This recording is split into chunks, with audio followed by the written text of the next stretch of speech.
so elegant, like so premium. This is an exemplary smartphone. A potent camera powerhouse. This doesn't look like it was taken with a phone. Welcome back to Re-Review, where we watch all the reviews so you don't have to. Today we're going to dive into the new flagship Vivo X300 Pro, and especially exploring the wild new photography kit. The Pro finally has a straight screen. The X200 Pro had a slightly curved screen. This generation is seriously much better looking than the last one, guys. The flat display dramatically alters the physical experience, which reviewers found generally positive for handling. But I do know there are a lot of people who prefer completely flat screens, so good for you guys win. But the completely blocky design does make the phone a little bit easier to grip than, say, previous curvy Android phones like the X100 Pro, the X90 Pro. The metal frame, the texture is invincible, really. My first impression is, wow, this is like so delicate, so elegant, like so premium with this kind of matte middle frame. It just feels polished, you know, really refined. Feels awesome. The physical dimensions confirm its status as a sizable flagship, but Vivo has refined the look of the camera module. So this is the light brown version, or they just state it as brown. So you got a brown, a black, a blue, and a white. It weighs 226 grams.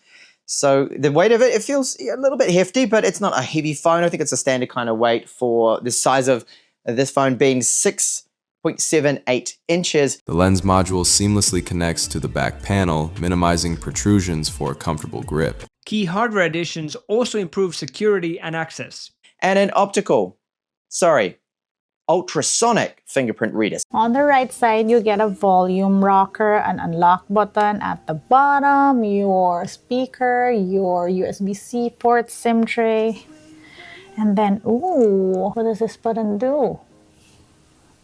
Vibration mode or double tap for flashlight. What's also exclusive to the Pro is a new shortcut button, which can be customized to your liking.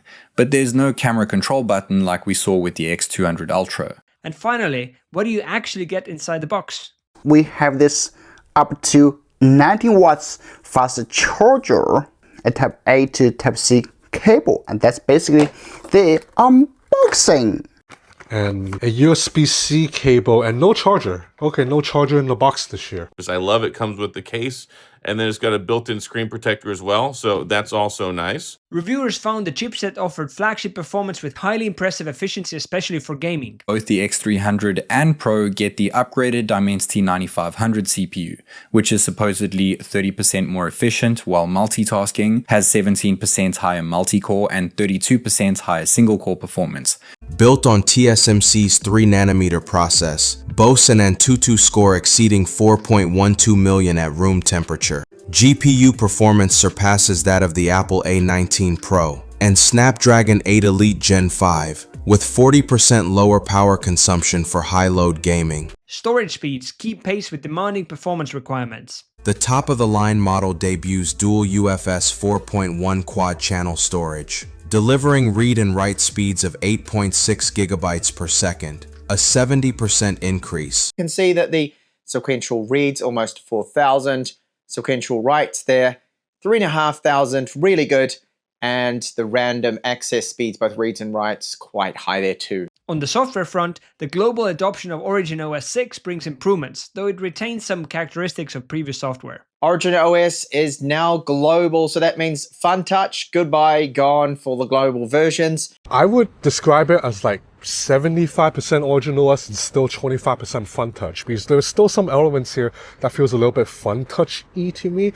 You don't get all the customization that the OriginOS China version gets, and the animations in the OriginOS China version is still a little bit more smoother, more fluid, but hopefully Vivo can fix that down the line. But you do get the interactive widgets that OriginOS has been having for a few years. And then because this is a global version, you have access to all of Google's AI features. So Gemini is here by default.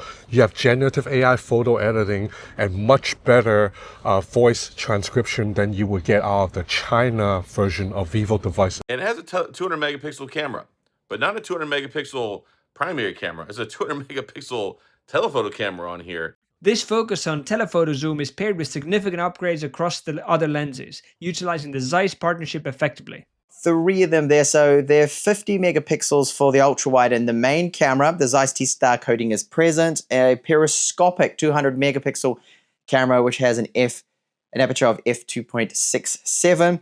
And they call this the Zeiss APO telephoto camera. And then we have the gimbal grade main camera, 50 megapixels. So that is a Sony LYT828 sensor, and it's f1.57, so quite a bright, quite a fast. An ultra stabilization mode, you have Dolby Vision, and you can also shoot up until 8K 30 FPS, 4K 30, 60, or 120 FPS. The optional photography kit received a major overhaul, addressing previous mechanical shortcomings to improve the user's experience of the specialized teleconverter. I noticed that the parts are now magnetic, so it's easier to mount the external lens. And there's NFC, so when you attach the lens, you automatically find the mode that you need to be using. A lot slimmer and a lot less heavy than the other one. Much less wiggle on that. To compare, here's the original. You can actually hear it. Here's the teleconverter itself, which looks about the same. It locks into place and locks, in fact, into the case, so it's very secure there. And it gives us that two-stage button. And at the top, you have some controls there. So we can use this there for the zoom to start recording, and different options to adjust, for example, maybe the shutter rate. Vivo's computational photography excels in tricky scenarios, offering clarity and accurate color science compared to major competitors. In terms of clarity, the Vivo still holds a slight advantage over the Xiaomi. The iPhone and Vivo's main camera have similar tolerances, with the Xiaomi slightly lagging behind. In terms of detail, the iPhone suffers from the most over-sharpening. Overall, the best performance is still the Vivo. The results of this shot aren't significantly different from the previous one, demonstrating Vivo's years of experience in portraiture and their overall performance across various scenarios. Now you can do that with the X200 Ultra too, but the X300 Pro can do a better job because apparently they're using some image stacking technology so that you get a shot that is very detailed. Like check out right here, I took a portrait of my friend TK and look at how far you can zoom in on the photo. The telephoto performance, especially at longer distances, shows Vivo's dedicated hardware advantage. At the iPhone's max 40x zoom, things look pretty bad when seeing it side by side against the Vivo at the same focal length. At 3.5x zoom with the Vivo's periscope telephoto lens enabled, image quality is a notch higher than the other two phones. Even with the other two phones also using periscope telephoto, the differences between the three phones are minimal, and in fact the Vivo's image quality is even better upon closer inspection. The fundamental difference in image aesthetic comes from leveraging the teleconverter, which dramatically improves the usability of advanced shooting modes. With the X300 Pro, now we just got this little button, you should have basically all the same settings that you're used to from the default camera app. In video mode, we can record in log, and we can also record in 4K 120. So that's a massive, massive upgrade. Here's 250mm, which is the next button I've got in this mode. So with the teleconverter attached, we start at 200mm and we have three buttons. We can push out to 400, 600 and 800mm. But yeah, lovely depth to this image. Like I was saying on the last one, it's just got that kind of 3D pop to it. Now this is the same shot taken at 200mm without the teleconverter attached, but nowhere near as appealing as with the teleconverter attached. It's also insane how well it performs in low-lit situations.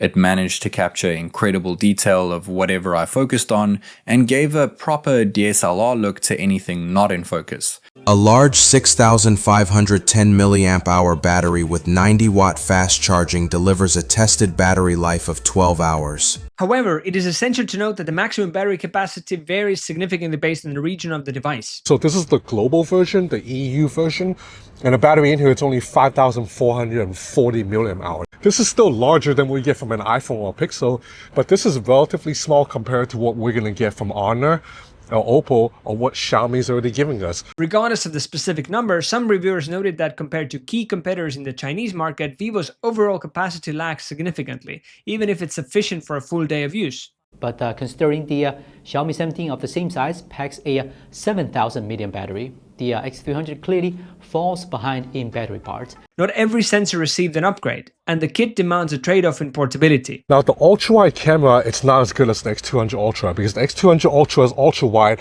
It's the same sensor as the main camera, the 818. But here, it's going with a JN1 sensor, much smaller sensor size of 1/2.7 inch. But hey, it's only a downgrade in ultra-wide if you compare against the X200 Ultra, which has the best-in-class ultra-wide. If you compare this ultra-wide against any other phone, the hardware is still very much up there. Yes, it's very heavy, the weight of having the lens on there, it's bulky, it's not really practical. The camera module remains very prominent, only slightly shorter than the X200 Ultras. While not everyone likes the camera control button, those who do will probably dislike the X300 Pro. For those considering upgrading, the consensus is that it's a highly polished iterative step forward rather than a massive generational leap. If you go into the X300 Pro expecting a generational jump over the X200 Ultra, you're going to be disappointed, because this phone, it's an iterative, small update refinement on the X200. Despite these factors, the pricing makes the X300 Pro a standout option for imported flagship cameras. The best camera setup on any mobile phone under £1,000, guaranteed. The Vivo X300 Pro, Chinese ROM for now, global will be out in about 8 weeks I believe, but the Chinese ROM starts at £709. I have trawled through all the other smaller import stores and I am the cheapest around for you, with a 14-day return policy. The Vivo X300 Pro is a potent camera powerhouse that focuses on intelligent refinement over radical change. Its new design is highly praised for its flat screen and improved grip, while performance is stellar and efficient thanks to the new chip. The key differentiating factor is the specialized camera system. The 200 megapixel telephoto is exceptional and the physical photography kit is vastly improved, featuring magnetic attachments, superior stability, and finally bringing in advanced video features like the 4K 120 log recording to teleconverter lens. While potential buyers should be aware of regional battery capacity variations and the inherent bulk required for using the full kit, the image quality and professional features are currently unmatched, particularly in the sub $1,000 import market. Here's you should be looking at the X300 Pro. If you demand the highest optical zoom quality and deep DSLR-like compression for artistic shots, and you plan to frequently use the now refined external photography kit, this phone is a mandatory upgrade. If you want absolute top-tier camera and processing performance in a package that undercuts competitors like the Huawei Pura 80 Ultra by hundreds of pounds, the imported Chinese ROM offers phenomenal value. If you are drawn to the Pro features but prefer portability, the standard X300 is a compelling alternative.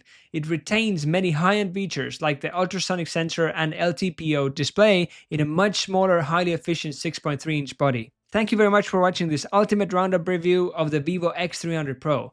Please find full videos down below and come back for more re-reviews where we watch older reviews so you don't have to.